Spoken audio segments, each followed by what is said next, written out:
Hi everyone, this is Danielle again. I'm back with the fourth and final video for Module 2 reading.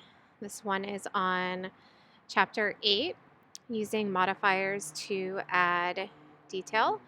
And this chapter goes over, again like Chapter 7, kind of how to add more variety to your sentence building and thus adding more variety to your paragraph writing. So it talks about using prepositional phrases, and I'm not going through everything that's in the textbook. I'm just kind of pulling what I think are the most important bits in order to make kind of brief. All my videos have been around 20 minutes, so if I were to go over everything in the textbook, that would take way too long, and it's there for you to read with activities. But it goes over a lot on prepositional phrases. So we are going to be touching on prepositions, but not in terms of wordiness like I talked about in the first video when going over chapter 4. And it also talks about using prepositional phrases as introductory phrases, which I've already talked a little bit about in previous videos. Introductory phrases and how we use commas when we use introductory phrases. Talks about using the ing verbs. Also, either before an independent clause, which is referred to again as an introductory phrase, or following an independent clause and the punctuation for that. And lastly, it talks about relative clauses when we use relative pronouns who, which, and that. So those are the three things I'm going to focus on. And if I don't think that goes too long, I'm just going to do some kind of editing of that text that I've had in this document for all of these videos. So I'm going to go down. Again, I've been working in the same document. Okay, so as I talked about early on when I was talking about coordinating conjunctions and subordinating conjunctions, I talked about that fanboys or coordinating conjunctions are the easiest to learn because they're the fewest, and subordinating conjunctions are a little bit more difficult because there's more of them, and prepositions are the most annoying because there's ton of them, and I only have an image here that has a handful of them, and it starts getting into some of the 3-word prepositions and some 2-word prepositions, but there's a lot of prepositions. So it's really good to, and I actually have a document that's fairly comprehensive that I'll share with everyone, but the document is focused on editing for concision or editing for clarity, not being a wordy writer. So understanding what operates as prepositions is just like you're coordinating and subordinating conjunctions, and also understanding how those different parts of speech work, like I talked about in chapter 7. The importance of being able to look at a sentence and know this is my verb, this is a subject, this is a noun, this is a pronoun, this is an adjective, this is an adverb, right? This is a coordinating conjunction. Here's my independent clause. This is a dependent clause. Oh, this is a fragment. I need to fix it. Okay, I've got 2 independent clauses with a coordinating conjunction joining them. Therefore, I need a comma before the coordinating conjunction. Like being able to do that, that's what all of this is trying to set you up to do in the beginning here. So just to give you just a few examples, there's a ton of examples in the textbook of prepositional phrases and how to extend your writing by using prepositional phrases. But my cautionary warning about prepositions is the same as my cautionary warning about adjectives and adverbs, which is to do not overuse. These are prepositions like adjectives and adverbs are words we use when we often don't know what else to say. Sometimes we might be lacking in vocabulary, or you can see these are all very kind of small, simple words, and we tend to lean on these because we're very familiar with most of them, if not all of them. So it's very easy to overuse them. And when you use too many of them, it makes for very wordy writing. So using too many prepositions makes for wordy and often awkward writing.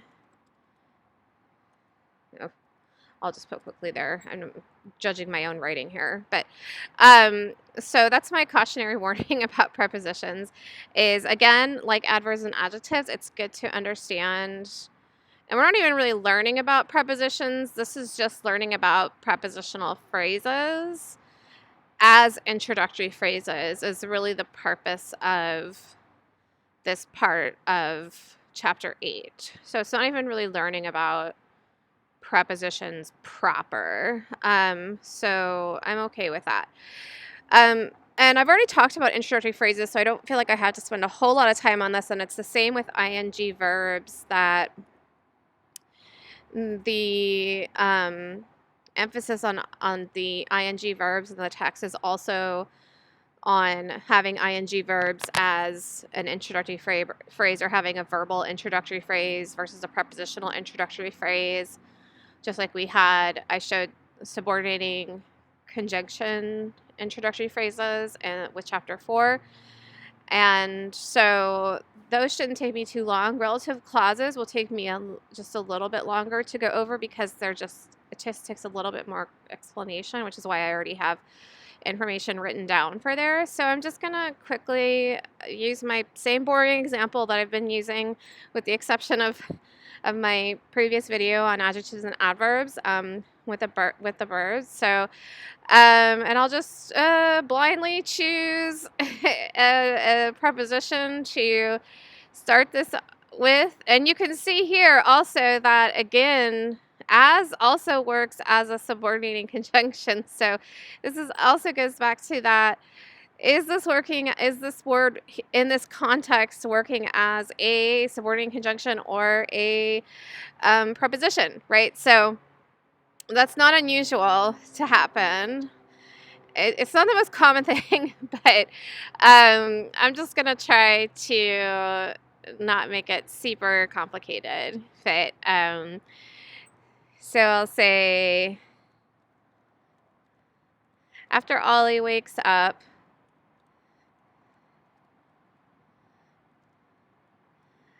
I give her fresh water and treats for breakfast. And then I'll switch that around. If I want to change the prepositional phrase, I'll say something like, I give my parrots fresh water and treats for breakfast. And I'll show you how this works as wordy. Kind of just happened that way. So this here is the prepositional phrase. That's also it's a prepositional introductory phrase is what we would have grammatically referred to it as. It has that comma because, again, as a reminder, anything that goes before the grammatical subject, which in this case is I, not the best example of a grammatical subject because I want to get you in the habit of using I less and less, but and the verb is give. So anything that comes before the grammatical subject, so even though we have a subject here, it doesn't matter because this whole thing is a prepositional introductory phrase. We need that comma there, and then it goes into this whole thing, which is the or the independent clause. I keep thinking IC, and I'm like, introductory phrase, and I'm like, no, it's independent clause. Okay, so that's the prepositional phrase there, which precedes the independent clause, which is I give her fresh water, and we've got that coordinating conjunction there. Treats for breakfast. That's just, there's no verb or subject there. It's not even it's not even a dependent clause. This is just a list. So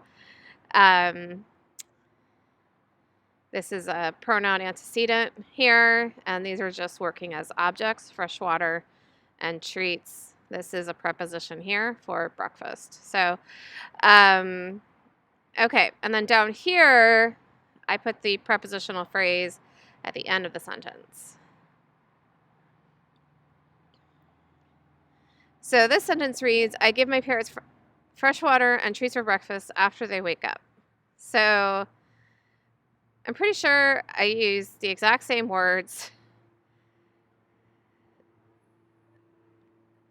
Maybe. Now I want to do a word count because I'm curious about wordiness. And that's, I'm always like, where's the word count? It's in, oh, it tells me down here. What am I talking about? That's 14 words. Down here, 14. And this one is 13. So this one is actually one word less. Okay, so I give my parents fresh water and treats for breakfast after they wake up. So here I wouldn't have any comma. If I did this, that would be grammatically incorrect because there's no need to separate the independent clause from the introductory, or it's no longer an introductory phrase, sorry, from the prepositional phrase if it comes at the end of the independent clause. So I would just have to decide as a writer if that prepositional phrase after they wake up, my problem with it is up is a preposition. I don't know if it's going to have it on here. It doesn't look like it only goes to O. So they're missing the U's like until, and at least I don't see them on here. But up is a preposition. So my note to myself would be you're ending a sentence on a preposition, which is you don't want to do that.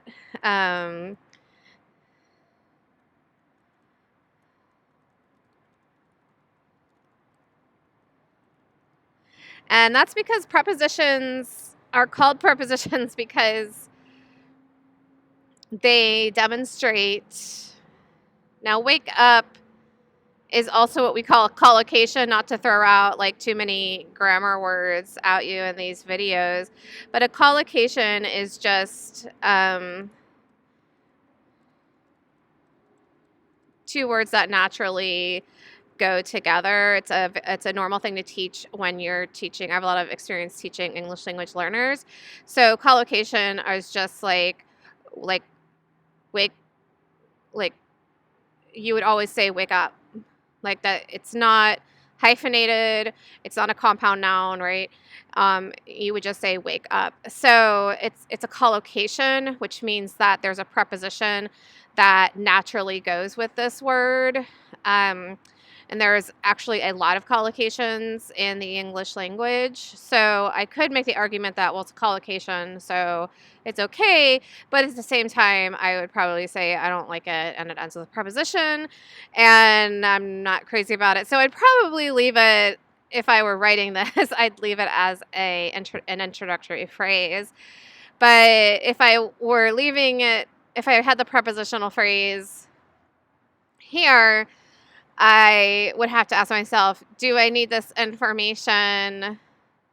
And I would say probably yeah, because maybe, I mean, I do talk about breakfast, so there is some indication that it's early. They've probably gotten up recently. So I'd have to have a conversation with myself as a writer in terms of what information is necessary for this. So, and I'll just do one more, and then I'll move on to the ing.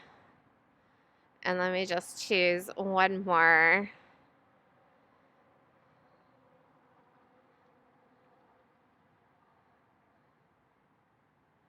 Let's see.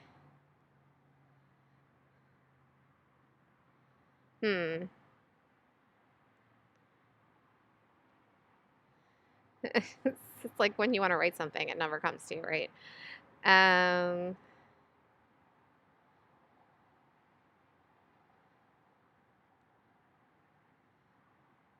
ugh, geez, they don't have, it's driving me crazy that they don't have, they stop at the O's because there's so many other prepositions after that. Um,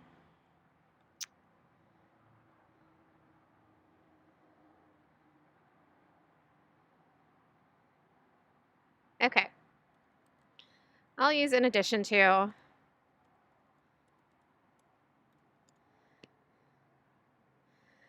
Um,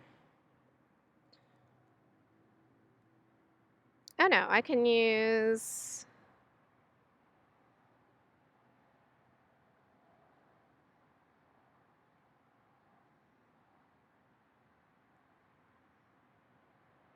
and this one might not.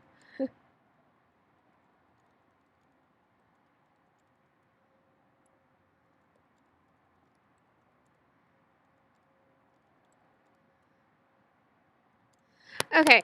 Um, all right. So this would be my, obviously, my prepositional introductory phrase. This is the grammatical subject.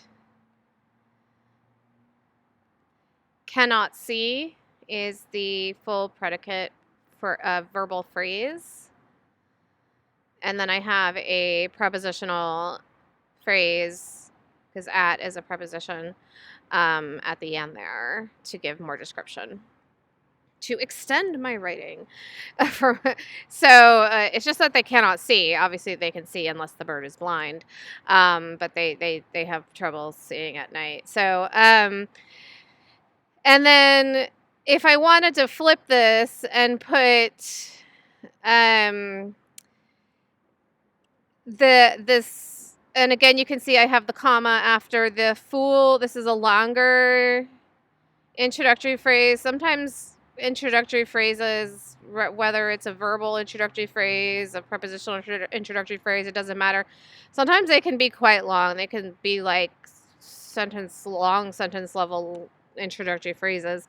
I think a lot of students are used to just doing like, however, comma, and it's like that gets boring after a while. And if you find yourself in the habit, sometimes I have to point it out to students because they're not aware of it, and it's like, do you realize that you're doing this a lot? Like, word, comma, however, comma, additionally, comma, therefore, comma, and that has to do with variety in writing style. Even though it's grammatically correct, it's not interesting. So that's where the writing needs to work in terms of the writing style itself. So that's a mixture of grammar, but also like, yeah, the grammar's right, but now let's work on the writing, your writing style itself, and see how we can improve that. So I might use a different, or I might just start with though, which is a preposition, even though it's not on that list, but it stops at O. So, um,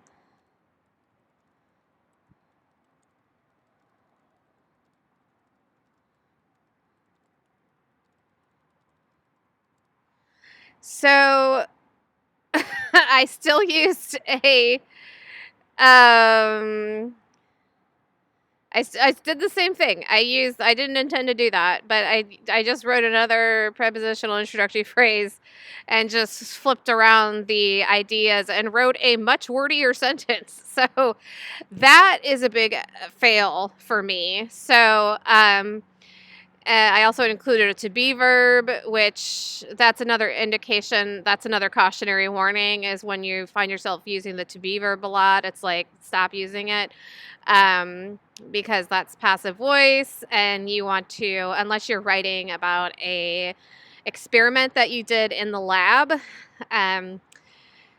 you should not be writing in the passive voice. So yeah, that did not work well for me. So, but that's just all to say that when the whole thing that the text talks about is be aware of prepositions and prepositional phrases. Prepositional phrases are just phrases, meaning that it's just multiple words, right? Like at night. at is a preposition. And these three introductory phrases that I wrote all start with prepositions.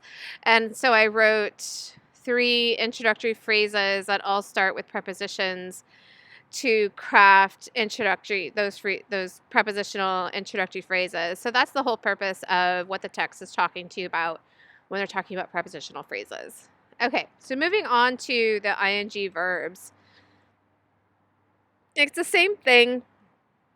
It's just using ing verbs to do the same thing. So, um,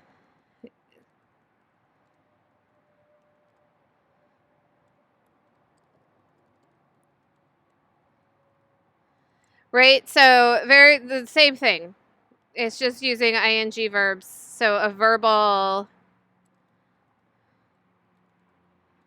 introductory phrase. And again, you need a comma there. If I wanted to flip the order of ideas there,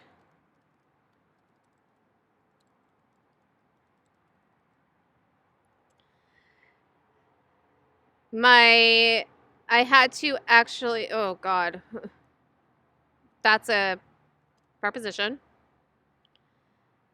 Please tell me they have a round on here. I know I saw it. If they don't, this is a terrible list. Yeah, there it is. Okay. I was like, I'm ending my sentence with a preposition. That's bad. I don't need it either. Flying is good. I don't need flying around. I don't even sure I need it here. I can maybe just say flying frequently, right? Or something like that. Maybe using an adverb. But that I don't need any punctuation, whereas if it's an introductory phrase, right, because the grammatical subject here is Ali, and then has is the verb, and that's it. Of is a preposition. Muscle is just an object. But here, right, the grammatical subject is right at the beginning, which is usually where we want it, unless you have an introductory phrase, then you want that comma that lets your reader know, okay, now it's the introductory, or now it's the grammatical subject. Everything that was before that was just fun, whatever, or just the way you decided to write this for whatever particular writing style reasons you chose to have an introductory phrase prior to the grammatical subject. What I did do is I ended up changing preposition. So I went from, sorry, I didn't change prepositions. I'm actually, I have to fix this again. I added a preposition here. I'm pretty sure a lot, I can never remember. A lot is something different. It is not a preposition. Nope. But my problem with this now is I have 2 prepositions where I did only have 1. So if I wanted to actually take this ing verb and put it at the end of the sentence, because this is the whole point of this part of the textbook, is saying if you want the ing introductory phrase, make sure you have a comma before the independent clause, which is this. What I would do is then I would write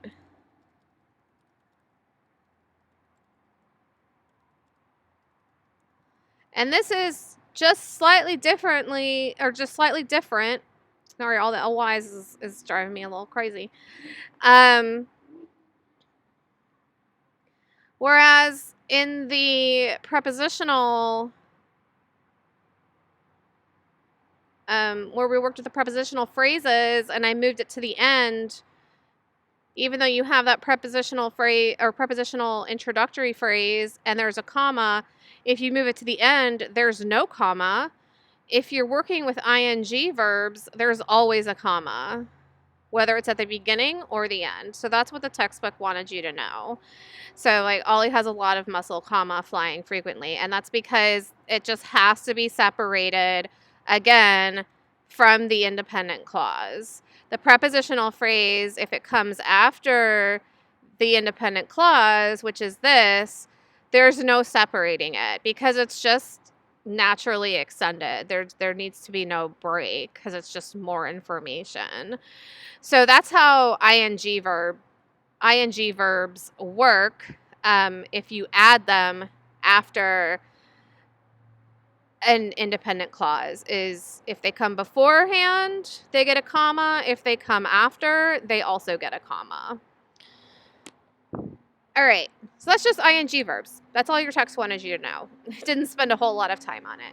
Okay, what I thought was the most complicated, and is usually the most complicated to teach. Sorry if you hear trucks. I'm recording outside at the moment, and I live right next to the Santa Monica Freeway. It's not always quiet.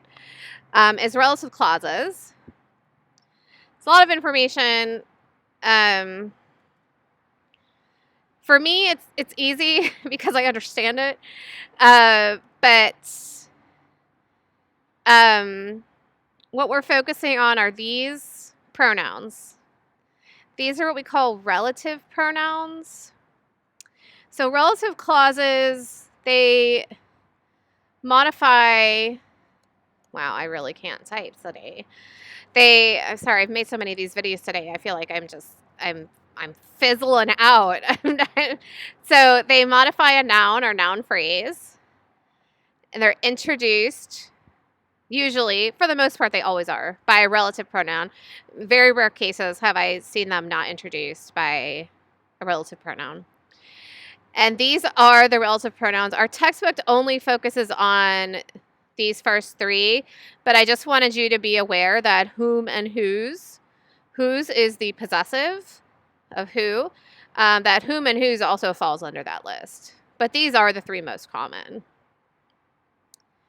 And relative clauses, again, like everything else I've been talking about in these videos, relative clauses, they connect ideas by using pronouns, these up here, these relative pronouns, that relate to something previously mentioned, and it allows you, the writer, to combine two independent clauses. So they don't work as interjections, but they work similarly to interjections because they kind of come in the middle of a sentence. So I was going to say of two independent clauses. They can combine two independent clauses, but that's not the only time they have to be used. There are two types of relative clauses, and this is, I think, the best way to talk about relative clauses are by thinking of them as, not thinking of, this is what they're actually grammatically called, are restrictive and non-restrictive. And this has to do with meaning. And not just meaning, but meaning, and I have there no commas and commas, because it has to do with meaning and how that relates to what punctuation you need. Do you need commas or don't you need commas? Because if we talk about restrictive, what does that mean? So the meaning is in the word restrictive and non-restrictive. And it really means here, if the information that you have in the relative clause is left out, like if you tore it out of the sentence, and it would restrict the meaning that you're trying to convey, you wouldn't put any commas around the clause. And then at that point, you identify it as a restrictive clause. So that's when that's why it's called a relative clause. And then you're like, okay, now that I know that this information of this relative clause has information that if it's taken out, it restricts the meaning it takes away part of the meaning, then I know that it's a restrictive clause. And it's the same for non-restrictive. So if the information in the relative clause were stripped out, if you took it out, And it doesn't restrict the meaning. If like the meaning you're trying to convey is still there and still getting to your reader, then you put commas around the clause, and then it's a non-restrictive clause, because the relative clause at that point is not restricting the meaning. And therefore, do you really need the information? And then that's where you get into like, well, do I really need this? But a restrictive clause is like, that is like high level important information that is needed for the meaning of this idea that I'm trying to convey in the sentence. So that's relative clauses in a nutshell. It took me actually a while to learn relative clauses many years ago, but now that I understand them, I've actually had to go back and relearn them a few times, because sometimes I'll forget, like, what's a restrictive clause and what's non-restrictive? Restrictive means it restricts the meaning. And so I like that they're called restrictive and non-restrictive, because non-restrictive means it doesn't restrict the meaning, whereas restrictive means like it would restrict the meaning. Like it would, it's necessary to the main idea of the sentence. So, and again, our book provides some really good examples of this. So, of what restrictive and not just relative, what relative clauses look like with commas and without commas. So what essentially become restrictive and non-restrictive clauses. I can't remember if the text goes into the detail of restrictive and non-restrictive, but that's what they're called grammatically. I can't remember. I read the text earlier today, took notes, but before I did these videos, but it's been several hours since I did that. I'm going to try to come up with just like 2 examples of that. And then this one will not be about the burrs, because I'm going to try to use something more high stakes, like information is really necessary for the meaning. So let's see.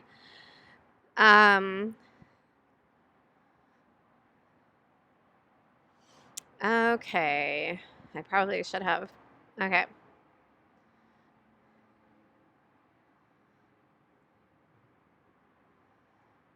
All right.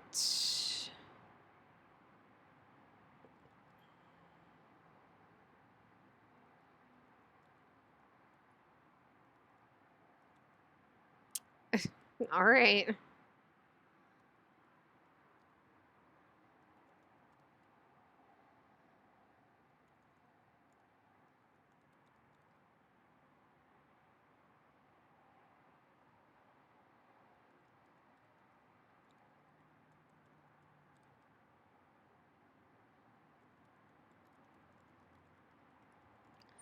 All right.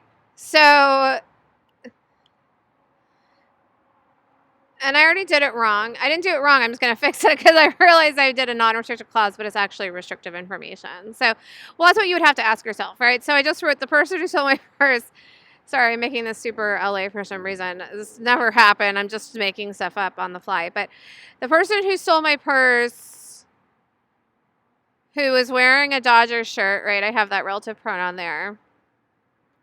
Turned right on Wilshire. So you can see the relative clause, like I said, it kind of interjects, it kind of goes in the middle of the sentence.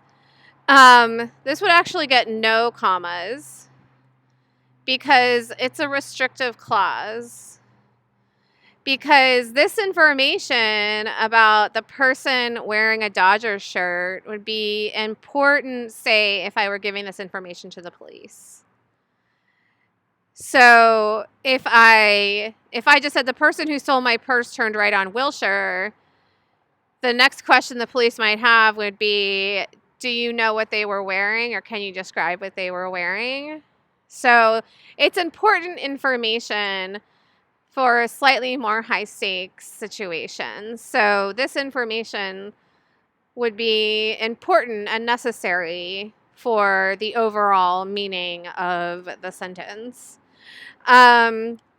if I wanted to give an example of a non-restrictive clause or information that if you took it out of the sentence, it wasn't necessary, I could say something like,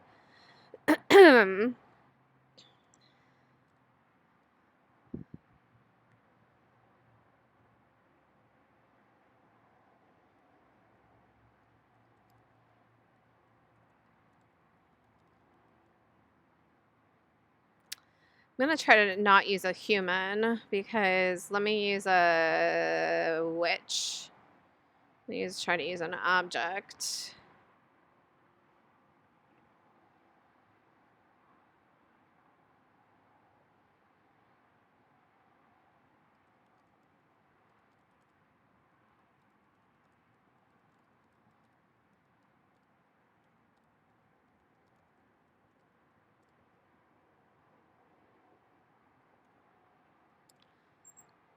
Okay, so this would be,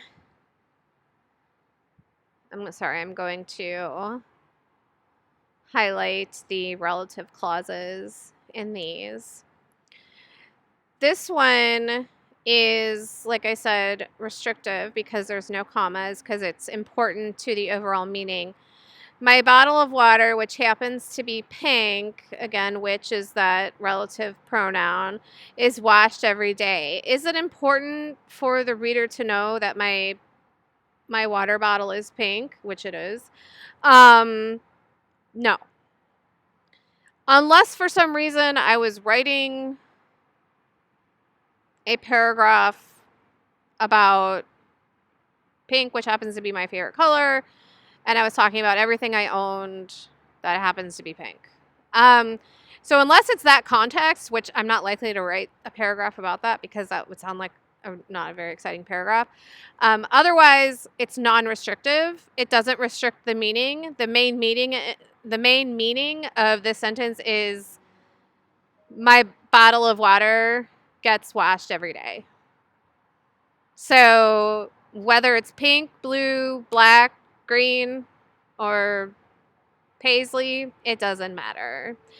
So that's the purpose of relative clauses. Again, like prepositional phrases and working as introductory phrases and ing verbs and how they operate as introductory phrases, as well as if you use ing verbs after independent clauses, and also using relative clauses by using relative pronouns and understanding if those relative clauses are operating as restrictive or non-restrictive clauses.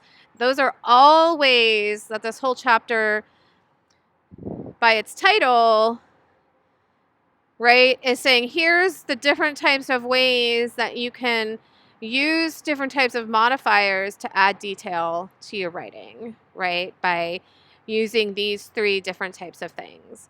So I could do more, but I think this video has gone on long enough, but I just wanted to go over chapter 8. Otherwise, that's all I got for module 2 reading. Otherwise, if you have any questions on any of these videos, don't hesitate to reach out. If you want to know about anything in more detail, don't hesitate to shoot me an email, and I am more than happy to talk about anything from any of the 4 videos from this week or from module 1, and I'm happy to give more examples. Okay, thanks.